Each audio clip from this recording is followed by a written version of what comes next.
Hi guys, hope everybody had a great spring break. I can't wait to be back with you guys and find out all of the things that you've been doing with all of your time at home.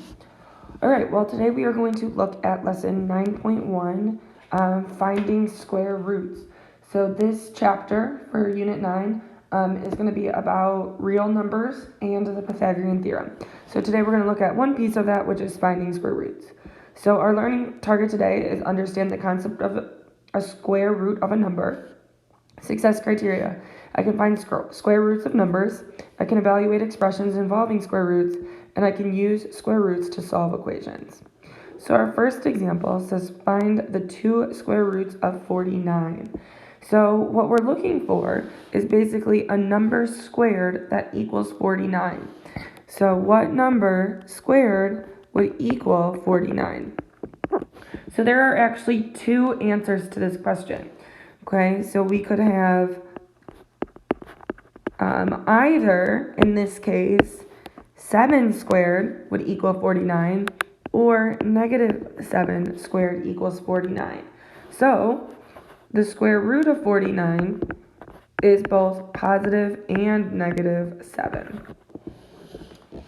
So when we're finding square roots, it's really important that you know all of those perfect squares. So if we're looking for the square root of 36, right? Square root of 36.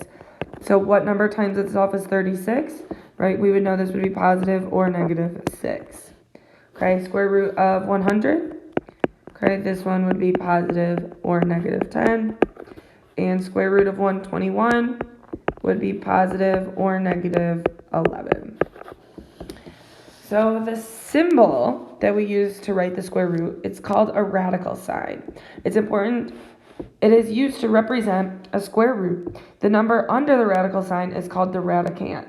So normally, okay, so like before I kept writing positive or negative. So when we just see the square root sign, we're just going to leave that answer as a positive square root. If you see a negative sign in front, then you're going to give the negative answer of the square root. And if you see the plus or minus sign, then you're going to give both answers. Okay, so we'll practice that here. So here where we see the square root of 25, we're just going to leave that as 5. The negative square root of 49 would be negative 7. Positive or negative square root of 16 would be positive or negative 4. Square root of 4 is 2. Negative square root of 81 is negative 9. And positive negative square root of 64 would be positive or negative 8. I'm actually going to go back up and write that positive negative sign in so we don't confuse ourselves later when we look at those questions. Alright, so same idea here for a fraction. So if we were finding the square root of 9 over 16, that would just be like finding the square root of 9 over the square root of 16, which would give us an answer of 3 over 4. The square root of a decimal, okay, would work the same as a different number. So if I was looking at the whole number 225, okay, I know that 225 is 15 squared. Okay, therefore, I know that 1.5 squared would give me 2.25. Okay, so that's just having a little background knowledge in some of my perfect squares. So my answer for this one would be positive or negative 1.5. Again, same thing, we're back to fractions. So fractions, I can divide into pieces. So square root of 1 over square root of 100. And notice there's a negative sign in front, so I get a negative 1/10. 4 over 25, right, again, divide that up. So 4 over 25. There we go. So that would give me a positive or negative 2/5. And then, 12.25. So for this one, I do not know the perfect square that goes into it. So I might have to play around a little bit with some numbers here in my head, right? And I know that if I did 30, right, I know that So if I did 30 times 30, right, we know that we would get 900. I know if I did 40 times 40, we would get 1600, right? So I know it's going to be somewhere between 30 and 40, okay, when I'm solving that.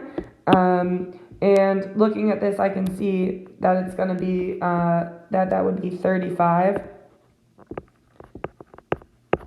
All right, where are my friends that taught me multiplication? Here's where you shine, Rebecca and Maddie. So 5 times 5, right, 25. Okay, I'm just going to multiply this quickly.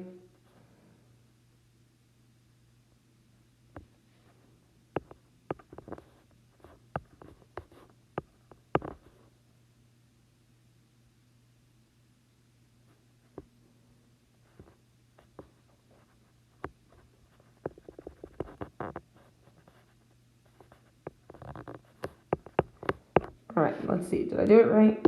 5, 7, and 5 would be 12. 1 up to, yep. All right, that is it. Oops, sorry about that, guys. So my correct answer here, right, would be 3.5. Because obviously that number wasn't 1,225, but 12.25. All right, on to evaluating expressions involving square roots. So this works just like if we were evaluating an expression without a square root. Okay, so here the square root of 36 would be 6. So I get 5 times 6 plus 7, right, which would give me, oh, that was a terrible arrow, which would give me 30 plus 7, which equals 37. For the next one, right, I get 1/4 plus, okay, I'm not going to divide this square root. I'm actually going to simplify that because 18 over 2 simplifies to 9. Okay, and now I know the square root of 9 is 3, so I get 3 and 1/4 as my answer. And then, okay, this one's interesting here. So I have the square root of 81 squared. So the square root of 81 is 9. And 9 squared gets me back to 81. Because a square and a square root actually cancel each other out. So I'm left with 81 minus 5, which would give me an answer of 76. Okay, same thing for you guys to try below. I'll go ahead and just do those now. If you want to try them on your own, you can pause the video, okay, and then see if you got them right. So same concept, right? I get 12 minus 3 times 5, which would give me 12 minus 15, which would give me an answer of -3. Again, this one I'm going to simplify because I know what 28 over 7 is. So I get square root of 4 plus 2.4. Square root of 4 is 2, so 2 plus 2.4 would give me an answer of 4.4. And then last one, right, again, like we talked about, square root of 4 is 2. 2 squared would get me back to 4 because the square root and squared cancel. So this is 15 minus 4, which would give me an answer of 11.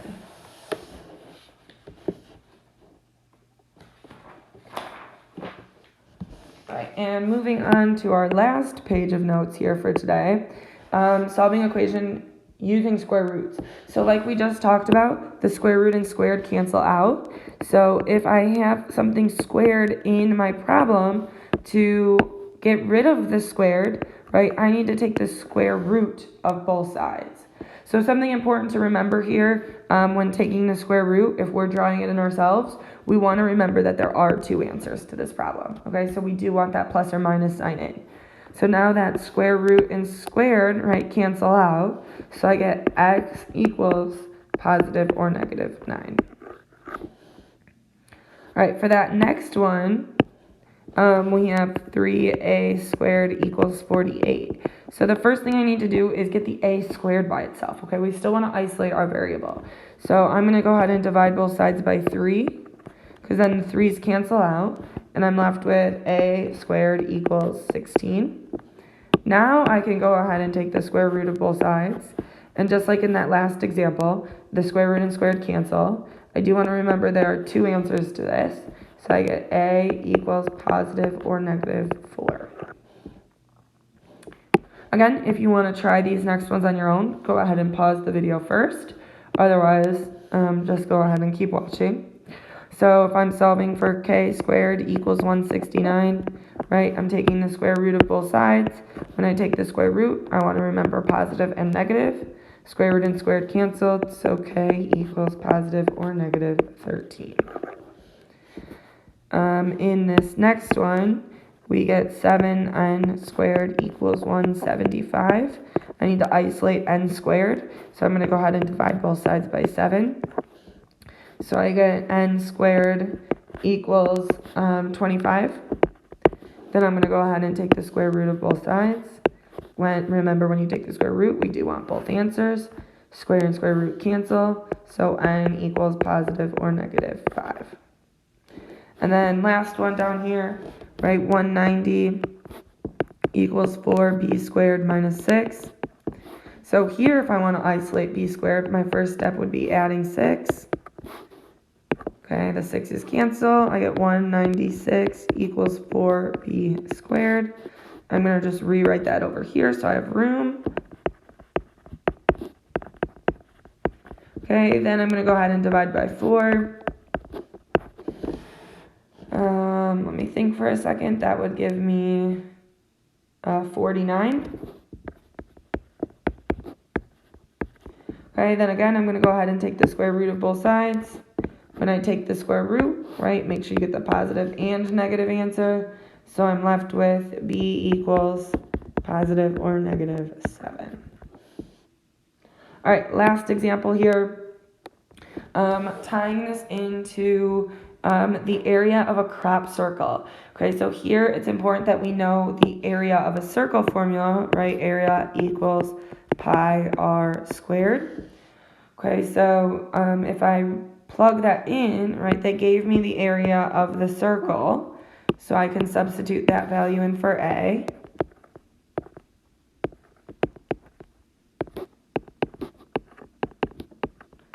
Okay, so I want to find the radius of the circle, right? So my goal is to isolate r. So I'm going to go ahead and divide by pi. Obviously, for this one, you may need a calculator. So I'm going to use 3.14 for pi in this case.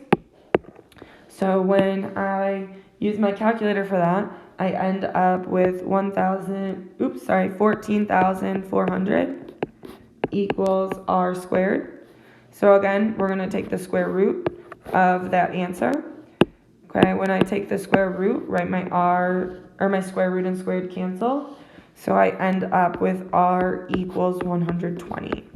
For this one, I'm not going to take the negative answer because it wouldn't make sense that we have a negative radius of a circle. Okay, so for this example, we're only going to use the positive number, which would be 120 feet. All right, guys, go ahead and log on to Big Ideas now. Try that homework. If you have any questions, of course, reach out to me on Schoology. Okay, enjoy the rest of your day.